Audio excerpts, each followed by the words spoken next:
All right, everybody, welcome back to another episode of the Speak Black Man podcast. I am your host, Jason B. Allen, better known as Professor JBA. And listen, we are on episode 9. Took a short break, but we are back and excited about the conversation tonight. Now, if you are in uh, the Southeast, Georgia, Alabama, I want to say probably South Carolina now. I think the storm is moving that way. Make sure that you stay safe and uh, don't stay near windows. Now I'm near windows, so I'm kind of looking like, what is the weather doing? But listen, everybody, I'm excited to be back for another conversation of the Speak Black Man podcast, which is centered on building, connecting, and growing our community collectively with like-minded individuals. If you are tuned in for the very first time, make sure you subscribe at educationalentities.com, and also make sure you share this out with others and get them connected to tonight's conversation. Now, episode 9 is titled and coined to the phrase rest in peace to DEI. You've been hearing a lot about that. The Georgia legislative session is done. We had some DEI, anti-DEI bills that tried to sneak in. They tried to run one on the people. But I'll get into all of those things in Jay's Corner that I'm moving into right now so we can get to our guest on this evening. Again, thank you for tuning in to episode 9, season 6 of the Speak Black Man podcast. So let's get right into current events. Listen, we're all about making sure people are connected. So here's the deal. If you're in Atlanta tomorrow evening, 6 p.m., Equity and Education is bringing together faith-based leaders. Get your youth pastors, your outreach departments, the deacons, your pastors, your bishops, all connected to Equity and Education's conversation. And I want to say call to action tomorrow evening, 6 p.m. Look up Equity and Education. Anthony Wilson is doing some phenomenal work.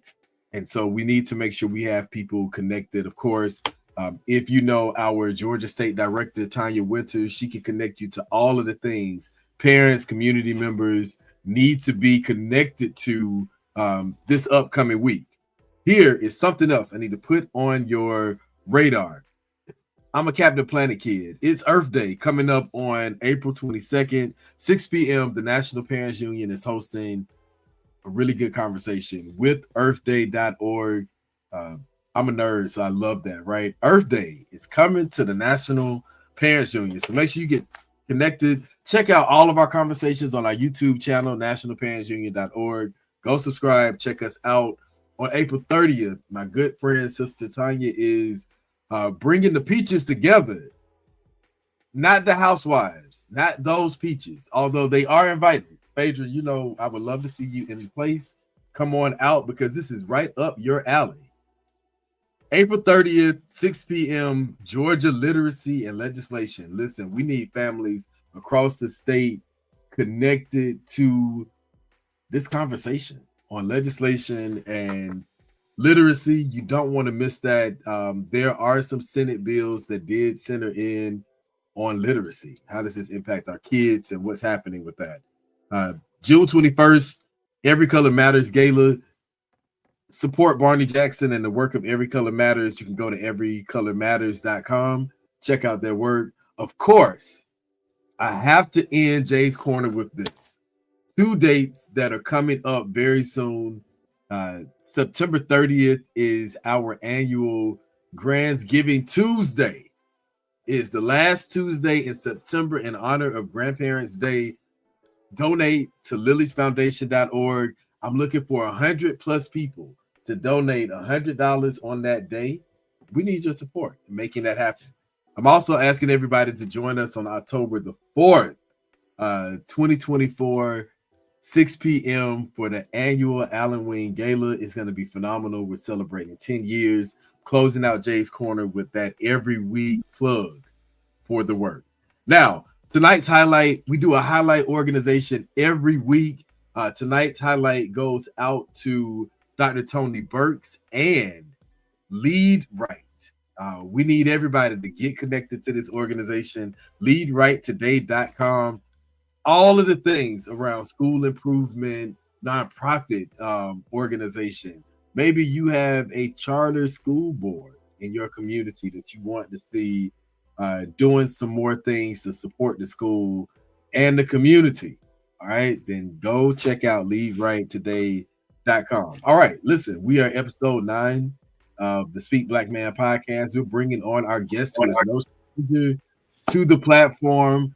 We have on these amazing red jackets I see representing Profound Gentlemen, which was a highlight organization about 3 weeks ago on the podcast. But Jay, you're no stranger to the platform. So go ahead and tell everyone a little bit about yourself, who you are, where you're from, and some of the phenomenal work you're doing. All right, good afternoon, everyone. My name is JD Black, or better known as Esquire. In my past role with coming on the show, I've just, been like a consultant and an advocate and, just a crusader for justice and equality and so forth. I'm happy to announce on my visit today that I'm coming back as the executive director of a premier after-school program located here in Wake Forest, North Carolina, where I have the honor of leading a transformative work that uplifts our voices within our community and foster, a sense of educational equity. All right, listen. We just recently celebrated 10 years of a phenomenal organization called Profound Gentlemen. So, how we're going to run the episode, top 5, because we only got 30 minutes. So, top 5 at 5. I want to start out with the very first thing, just a recap of CIA celebrating 10 years of Profound Gentlemen, your experience before we get into the bulk of the conversation. So, take 1.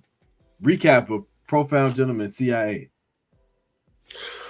Oh, recap. The only word that comes to mind was just would be liberating. I was able to lead another workshop for the second time, and I think that it was a big success. Actually, I feel that it was a big success, and the workshop idea stemmed from my deep understanding of the challenges that we face as Black male educators, being the 2% of the teaching force.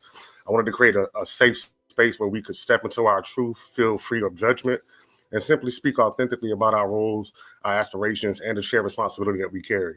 So the Teachers Lounge was exactly that, and I had a lot of great feedback, and I want to say it's kind of inspired me to kind of continue pushing forward, and you may see something in the future pertaining to a Teachers Lounge in the form of some type of podcast. But the overall experience, it was just great. It was liberating. As always, it's great to be in a space where you're not the only one. True.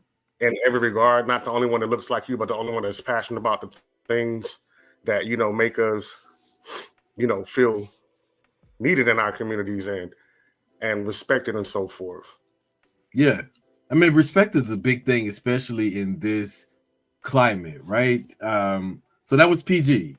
That was take 1. Go check out Profound Gentlemen. It's a phenomenal organization. You see the name, go check it out. I want to go right into the next area. Take 2. BMWI is celebrating 25 years. You are an alumni of BMWI, an intricate part of our work in Atlanta, and really reaching children in communities and in schools. And so I wanted to highlight that work, but I also wanted you to maybe talk about the urgency around supporting our out of the school time, after school programs. Well, we all know that our role as educators don't just stop when the bell rings at the beginning of the day or at the end of the day. And I was fortunate enough to be introduced into an amazing organization, BMWI, as well as all the other ones in regards to that. And it kind of helped me kind of fuel my passion for understanding that, being an educator extends past the classroom. Every day is a new opportunity to learn something new. And I don't think that process ever stops. And I have to keep reminding myself when I have conversations with individuals that, instead of looking through a lens that, I'm kind of, I guess, preaching to the choir, it's like I'm more so masking a conversation that I'm able to model and and talk to myself. Like it's as if I'm talking to myself. So that kind of keeps me humble, and it helps me understand, the things that we need to do to move forward in our society, especially given the political climate, the social climate, and just the overall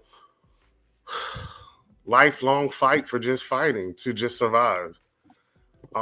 After school time is essential because those are those critical moments where we get to kind of reflect on what we learned for the day. And not everyone has that structured support system or that knowledge base to understand, okay, so this is how I need to balance or align myself so that I can be the best version of myself tomorrow and in the future, while also maintaining integrity of my past self, Okay, this is perfect because take 3. Remember, guys, we're doing our top 5. So we are now on our third, kind of focus area, right? And I want to go into self-care. Some viewers may not know, of course, we are related. We recently had death in the family, and people think like grief is over the next day, and it doesn't work like that. And so I want to kind of give space to the climate that you got to go to work. It's a tense climate. Politically, it's crazy because of just the chaos that the leader of this country is, bestowing upon us. But then also dealing with everyday life. And so wanted to give you some time and space to maybe share with people what is necessary for self-care and why it is, sometimes important to put those things we like to call cell phones down and disconnect from social media for a minute and all of that. So yeah, self-care is take 3. How are you implementing that in your life? Well, that's a interesting question, and I can tell you for a fact that if you ask me the same question tomorrow, it will probably change because it can switch up just like that. Self-care, I don't think that there's no linear process to kind of conceptualize, how to properly deal with something. Like there's no time limit on grief. There's no time limit on acquiring knowledge or whatever. I think that we have to tap into ourselves, those parts that we tend to kind of repress and push back, and kind of try to find some type of balance. Having a great support system includes more than just being able to talk to someone. It's more so being able to talk to yourself without talking at yourself, while hearing yourself and understanding yourself. Oh, that's good. That's good. That was a lot. But that was good though. That was really good. That was really good. Like I said, each day is going to be different because you never know what challenges we face. We just had a death in our family. So for me, I've had this conversation a lot this week, and it helps me grow each time I have it because it does help me realize how strong I am, not strength-wise, with picking up heavy things, but strong with being able to stand tall on 2 feet. That's good. I grieve differently, and different things are triggering for me. And I guess growing up and having that sense of idea that, I want to say like at least like 80% of our family are females, and I've just always had that nurturing spirit.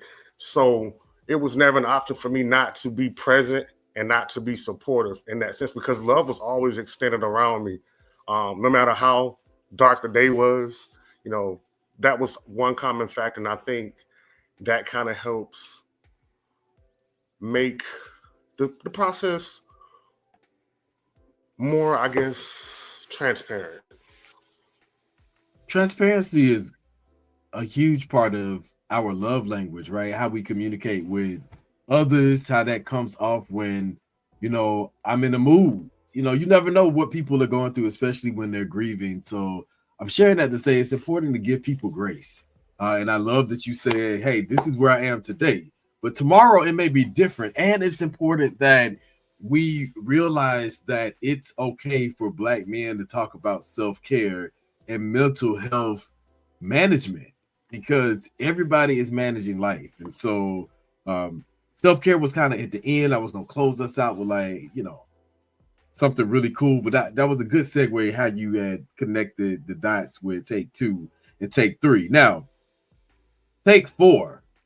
Why do we need male educators of color, especially at this time? We've been in this space, as I mentioned, we're celebrating 10 years of PG. We're celebrating 25 years of BMWI. We've been in a space where we have been educators, teachers, community leaders.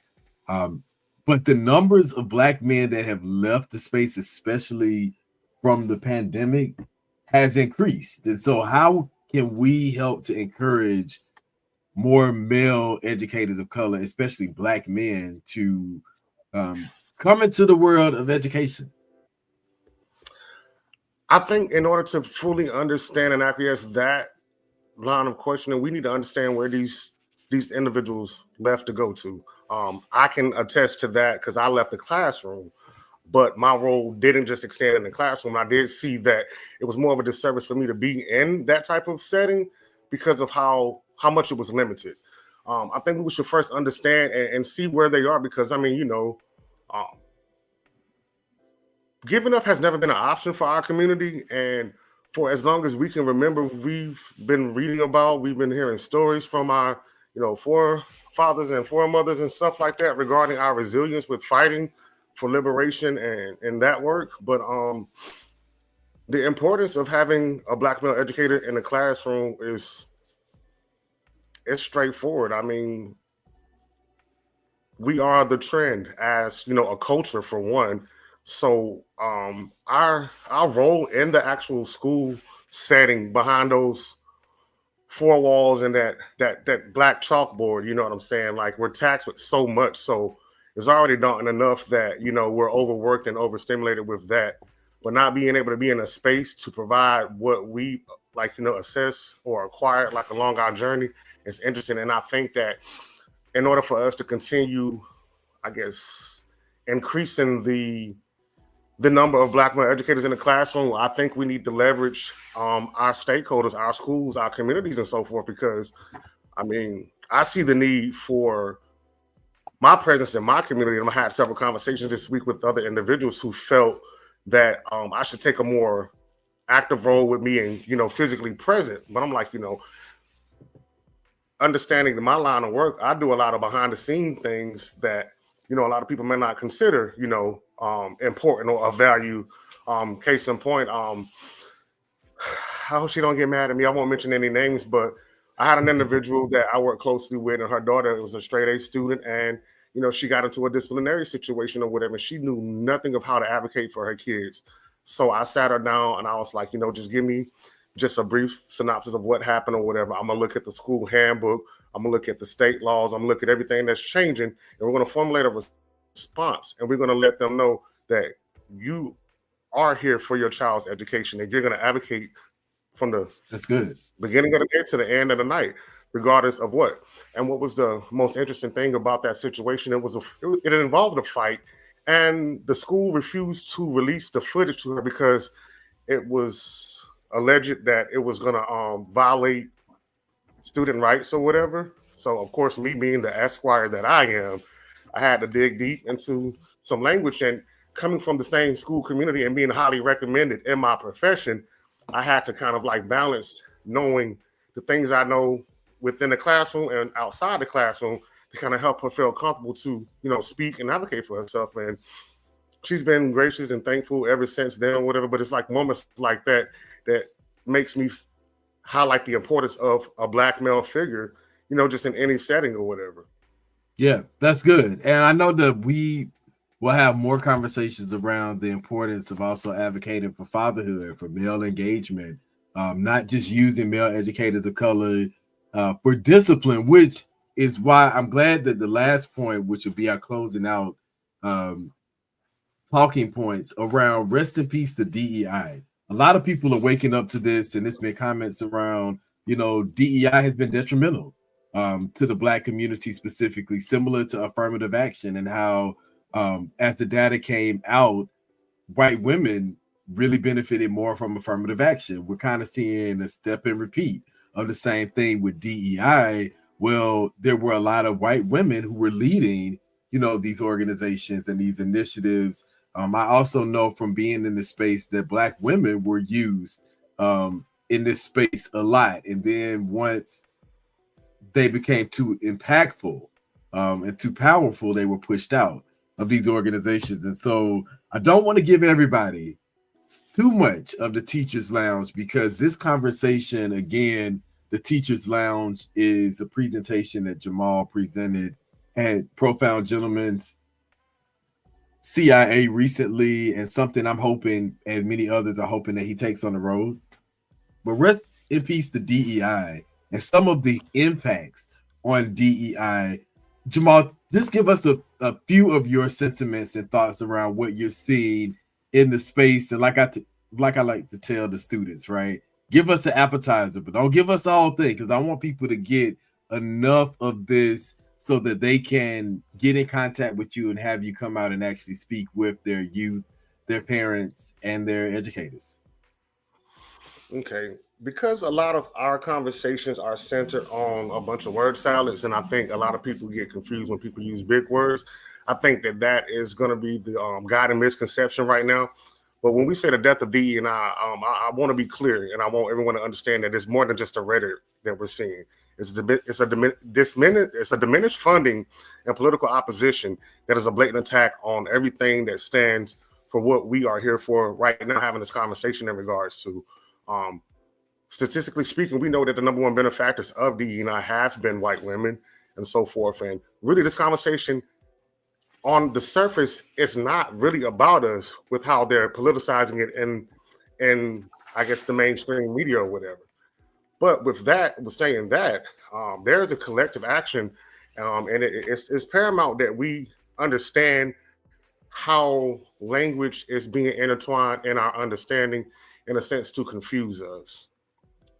We know, historically speaking, that a lot of, like, the dissonance with movements and so forth have been like the intersection of, destroying the credibility and integrity of everything and so forth. And I think that in this moment, they're provoking a situation to occur, and they're not getting the response that they anticipated, because we're smart. Well, we've always been smarter than that, but we see it for what it is right now. I feel that, as we are coming to a close of this episode, like, rest in peace to DEI. I think that this is really a call to action for us right now to really put our money where our mouths are. We have HBCUs all throughout the Southeast region and across the country that need support, whether they are private, they are public funded. If you want to counter DEI, get involved in your local, not just HBCU, but also your local K through 12 schools. There's nothing saying that there may be volunteer policies, which we get all of that. But you may be the person that says, hey, I've worked in community management, community service, nonprofit organizations, and I can see a better way for you to craft your school policy around volunteers. But this is a time right now when people are saying that, oh, we want to remove diversity, equity, and inclusion, that we stand firm and say our diversity actually is our strength. It's a learning tool. We get to learn in different ways because we all learn differently, but also thinking about initiatives that support male educators of color to come into a pipeline that doesn't readily welcome them. We do need initiatives like that to help, again, continue challenging and also changing the status quo. Jamal, I want to ask you this. At 7:43, we have 2 minutes. I'm thinking about final thoughts, and I'm also thinking about